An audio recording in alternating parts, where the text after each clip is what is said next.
خوش نصیبی ہے کہ ایک عالم دین کی زیارت بھی ہو جاتی ہے اور سید ہیں وہ، تو میں ان سے گزارش کروں گی کہ وہ دعاؤں میں بھی یاد رکھا کریں۔ اللہ تعالیٰ آپ کو اور ایک سلامتی دے میری بہن۔ ہاں جی، اور ایک بار پھر سے بہت مبارکباد اتنا اچھا پروگرام کرنے پہ اور اتنے خوبصورت دلائل کے ساتھ سارے مسئلوں کا جواب دینے کے لیے۔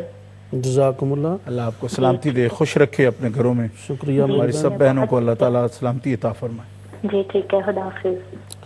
اوکے، اللہ حافظ۔ ہماری بہن تشریف فرما ہوئی بڑی محبت والے جذبات کے ساتھ۔ اللہ پاک ہمارے تمام بھائیوں اور بہنوں کو دین متین کی برکتیں بھی عطا فرمائے، اور جو بھی محبت بھرے جذبات اور خیالات رکھتے ہیں اور حوصلہ افزائی فرماتے ہیں، اللہ پاک سب کی اس حوصلہ افزائی کو اپنی بارگاہ میں قبول و منظور فرمائے۔ اور ہمارے علماء کرام کے لیے اور خصوصی طور پہ قبلہ شاہ صاحب کے لیے جو لوگ دعائیں فرماتے ہیں، اللہ پاک ان کا فیضان بھی شاہ صاحب کے علم کے اضافہ کی صورت میں عطا فرمائے۔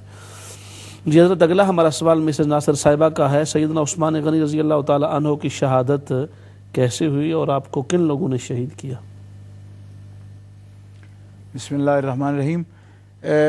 یہ سوال بہت ہی تفصیل طلب ہے۔ جی جی بلوائی جو ہیں وہ ایک گروہ تھا خوارج کا، جنہوں نے حضرت عثمان غنی رضی اللہ تعالی عنہ، امیر المومنین، امام المسلمین، امام مظلوم، شہید مدینہ، ذوالنورین، مالک جنت، نبی کریم علیہ الصلوۃ والسلام نے جن کے لیے فرمایا تھا کہ تم کبھی خلافت کی قمیص نہ اتارنا، اور یہ وہ دروازہ ہے کہ اگر اس پر حملہ ہوا، یہ ٹوٹ گیا تو امت فتنے سے کبھی بھی بچ نہیں سکے گی۔ اور یہ حقیقت ہے کہ حضرت عثمان غنی رضی اللہ تعالیٰ عنہ کی ذات پاک جو ہے وہ دین کے لیے اتنی مسلمانوں کے لیے رحمت اور برکت تھی کہ ان کے دور تک یہ سب فتوحات ہوئی ہیں، ان کے دور تک اسلامی مملکت کا استحکام تھا۔ اس کے بعد آج تک روئے زمین نے وہ استحکام دین کا نہیں دیکھا ہے۔ تو حضرت عثمان غنی رضی اللہ تعالیٰ عنہ کے جو قاتل تھے وہ بلوا کرنے والے تھے، عام لوگ تھے، جن میں مصری لوگ بھی شامل تھے، اور انہوں نے حضرت عثمان غنی رضی اللہ تعالیٰ عنہ کو مظلومانہ اور ناحق کوئی آپ پر الزام نہیں تھا، اور اس کی شہادت خود حضرت مولا کائنات علی المرتضیٰ شیر خدا کرم اللہ تعالیٰ وجہ الکریم نے بھی عطا فرمائی ہے، اور تاریخ کے اندر، سیرت کے اندر اس کا مفصل بیان موجود ہے کہ امت آج تک وہ صدمہ سہ رہی ہے کہ جب آپ کی ذات پاک درمیان میں نہیں رہی تو امت فتنہ کا شکار ہو گئی۔ جزاکم اللہ۔ ہمارے ساتھ شمس الحق صاحب ہیں لندن سے۔ السلام علیکم شمس الحق صاحب۔ وعلیکم السلام بھائی جان، کیا حال ہے بھائی جان؟ جی الحمدللہ۔ کیا سوال ہے میرے بھائی آپ کا؟ بھائی جان میرا سوال یہ ہے کہ اگر یہ حضرت حسین اور حضرت حسن حضرت کو شہید کیا گیا تو اس میں تو اللہ کی مرضی شامل ہے، اور جس نے بھی قتل شہید کیا ہوگا، جو یزید ہو جو بھی ہو، تو اس میں تو اللہ تعالیٰ کی مرضی شامل ہے۔ لیکن جو یہ ہمارے جو دوسرا فرقہ ہے شیعہ، یہ پھر اس کو نہیں مانتے اور باہر سڑکوں پہ اپنے آپ کو مارتے ہیں، تو اس میں اللہ تعالیٰ کے ساتھ ڈائریکٹ کوئی ان کا وہ نا کہ اللہ تعالیٰ کی وہ مرضی بھی ہے نہیں مانتے، اس میں کچھ کہہ سکتے ہیں آپ؟ جی آپ کا سوال پہنچ گیا ہے، انشاءاللہ تعالیٰ باری پر آپ کے سوال پر ضرور بات ہوگی، ہمارے ساتھ رہیے انشاءاللہ۔ اگلا حضرت سوال تھا ان کا، اور وہ یہ تھا کہ یہ جو کہا جاتا ہے کہ نیت عمل سے بہتر ہے، اس کا کیا مطلب ہے، اور یہ کس حد تک اس کا تصور کیا ہے اور کس طرح اس کا اطلاق ہوتا ہے؟ جی بسم اللہ الرحمن الرحیم۔ یہ حدیث پاک کا ہی ایک ٹکڑا ہے۔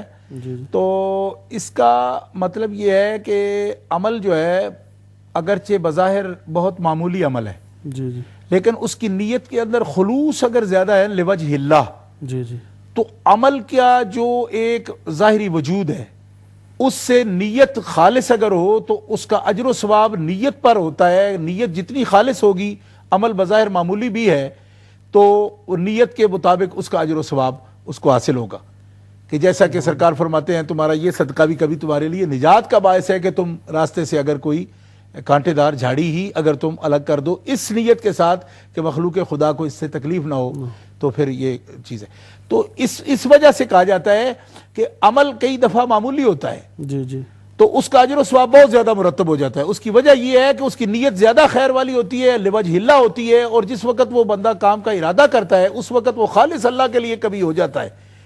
نیت خالص ہوگی تو اس معمولی عمل کا اجر و ثواب کبھی کبھی پہاڑوں کے برابر بھی ہو سکتا ہے۔ احادیث میں باقاعدہ اس کی مثالیں موجود ہیں، اس لیے کہا جاتا ہے کہ نیت جو ہے وہ عمل سے بھی خیر ہے، بہتر ہے، کیونکہ نیت زیادہ خالص ہوگی تو عمل کا بظاہر جو اس کا وجود ہے اس سے کہیں گنا زیادہ اجر و ثواب حاصل ہو جائے گا. یہ مطلب ہے. سبحان اللہ. چوتھا سوال حضرت ان کا یہ تھا کہ حضرت عائشہ صدیقہ رضی اللہ تعالی عنہا کی وفات کیسی ہوئی اور آپ کہاں مدفون ہیں؟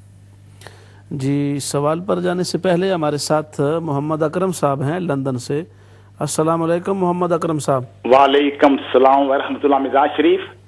جی الحمدللہ. کیا سوال ہے جناب؟ میری طرف سے بڑا مدبانہ سلام قبلہ پیر شاہ صاحب کی خدمت میں.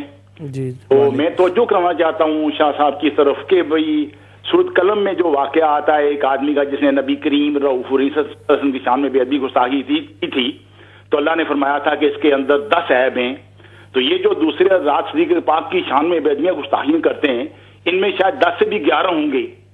پہلے جو چغلیاں کرتے ہیں، وہ گالی دیتے ہیں، بکواس کرتے اس طرح کی صدیق پاک کی شان میں، اور داڑھی مننے والے ہیں، یہ فاسق ہیں، ان کی کوئی بات بھی یقین نہیں کی جا سکتی. تو قبلہ شاہ صاحب کی میں سے توجہ کرنا چاہتا ہوں اس طرف کہ اس میں 10 عیب تھے نا، تو جو صدیق پاک کی شان میں بے ادبیاں گستاخیاں کرتے ہیں ان میں 11 عیب ہوں گے. جی بس میں یہی توجہ کرنا چاہتا ہوں. جی ٹھیک ہے، شکریہ تشریف آوری کا محترم محمد اکرم صاحب. ساتھ رہیے گا انشاءاللہ تعالی، آپ کی سوال پر بھی باری پر بات ہوگی انشاءاللہ. جی حضرت سیدہ عائشہ صدیقہ رضی اللہ تعالی عنہ. حضرت سیدہ عائشہ صدیقہ رضی اللہ تعالی عنہ ام المومنین، صدیقہ بنت صدیق، حبیبہ حبیب اللہ اور مبرہ فی کتاب اللہ. سبحان اللہ. حضرت عائشہ صدیقہ تبھی آپ بیمار ہوئیں اور اس کے سبب آپ نے وفات پائی ہے. احادیث صحیحہ میں آپ کی وفات کے وقت سے پہلے نزا کی آخری تکلیف میں حضرت عبداللہ ابن عباس رضی اللہ عنہ حاضر خدمت ہوئے اور حضرت سیدہ کو تسلی کے الفاظ ارشاد فرمائے. یہ میں اس لیے کہہ رہا ہوں احادیث صحیحہ میں موجود ہے کہ جس طرح بعض لوگ جو ہے اپنے رٹلیات سے صدری جو نسخے ہیں ان کے تحت کہتے ہیں جی کہ ان کو تو گرا دیا گیا اور مار دیا گیا. ایسا کچھ نہیں. حضرت عبداللہ ابن عباس رضی اللہ عنہ بوقت وفات قریب موجود تھے اور تسلی کے الفاظ احادیث صحیحہ میں موجود ہیں کہ جو انہوں نے آپ کی شان میں ارشاد فرمائے. حضرت عبداللہ ابن عباس جیسے جلیل القدر صحابی اور اہل بیت اطہار میں سے ایک اعلیٰ جو ہے صاحب علم شخصیت ہیں، انہوں نے فضیلت بیان فرمائی ہے.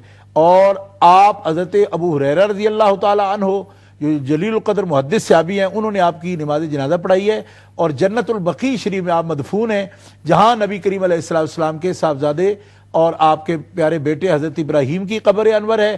حضرت ابراہیم اپنی ماں حضرت عائشہ صدیقہ کے پہلو میں ہی آرام فرما ہے. اہل بیت اور صحابہ کرام کی جو قبور ہیں وہاں ازواج مطہرات کی قبور جو ہیں وہ اہل بیت کی قبور میں بالکل ساتھ ہیں. حضرت ابراہیم کی جو قبر ہے سرکار کے بیٹے کی، حضرت ابراہیم بن محمد صلی اللہ علیہ وسلم، تو حضرت ابراہیم کی جو قبر ہے وہ بالکل حضرت عائشہ صدیقہ کے پہلو میں ہے. جو لوگ بھی حاضری دیں، حضرت خاتون جنت سرکار کی جو قبر انور ہے دائیں طرف ہے اور ٹھیک اس کے بائیں طرف جو احاطہ ہے اس کے اندر حضرت عائشہ صدیقہ کی قبر انور ہے اور آپ کے پہلو میں حضرت ابراہیم کی قبر ہے. ماشاءاللہ جزاک اللہ. محمد زہید صاحب نے وٹ فورڈ سے سوال کیا کہ سید زادے کا امتی سے، سید زادی کا امتی سے نکاح جائز ہے؟ پہلے تو آپ اس پر تھوڑی گفتگو فرمائیں گے کہ یہ جو ٹرمینالوجی ہے سید زادہ اور امتی، یہ کیا چکر ہے؟ بسم اللہ الرحمن الرحیم. بلکہ اس کے ساتھ حضرت آپ تھوڑا اس کو بھی کوریلیٹ کر